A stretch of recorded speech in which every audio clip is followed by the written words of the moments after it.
Mercedes, 33. Olivia, 17. Tangela, 56. Kimberly, 58. Brittany, 37. This is my personal story script assignment: shrinking, bullying, rebuilding. Growing up, school wasn't a place where I always felt accepted or safe. While many kids looked forward to seeing their friends, I dreaded walking through the crowded hallways every morning. I never knew what kind of day I was going to have or what someone would say or do to me.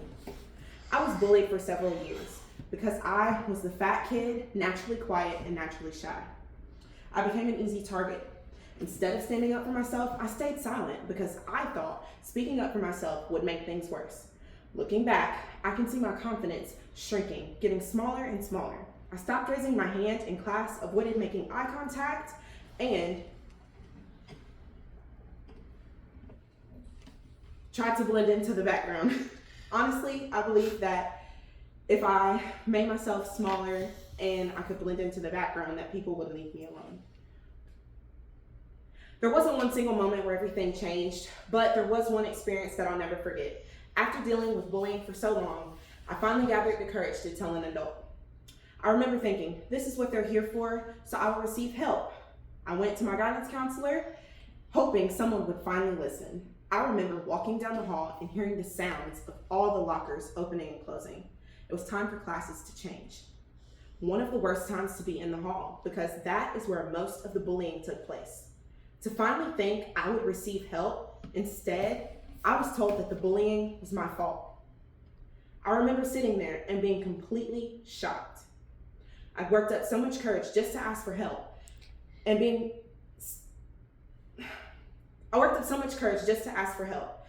instead of feeling supported, I felt blamed.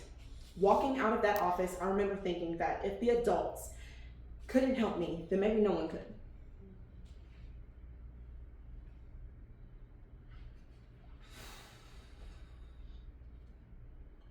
School was never a safe place, but now I would never consider it to have adults that could or would keep me safe.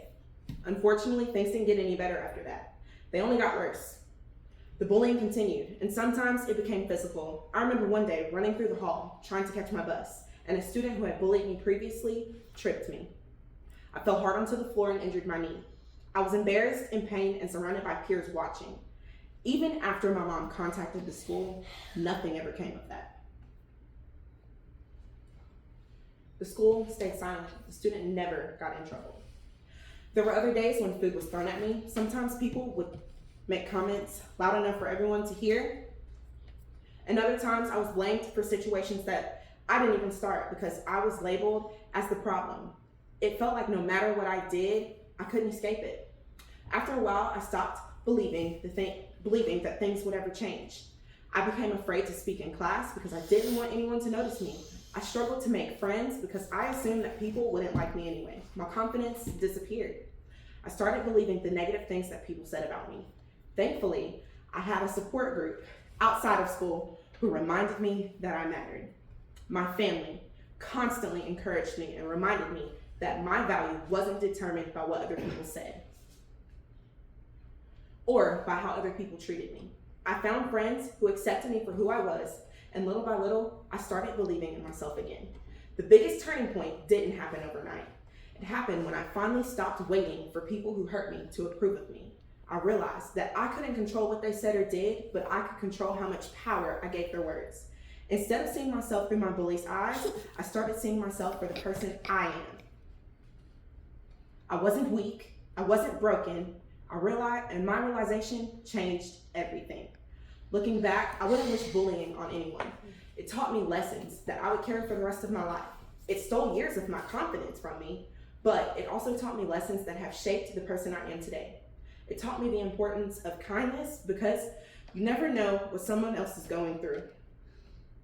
It taught me resilience and showed me that healing is possible even after years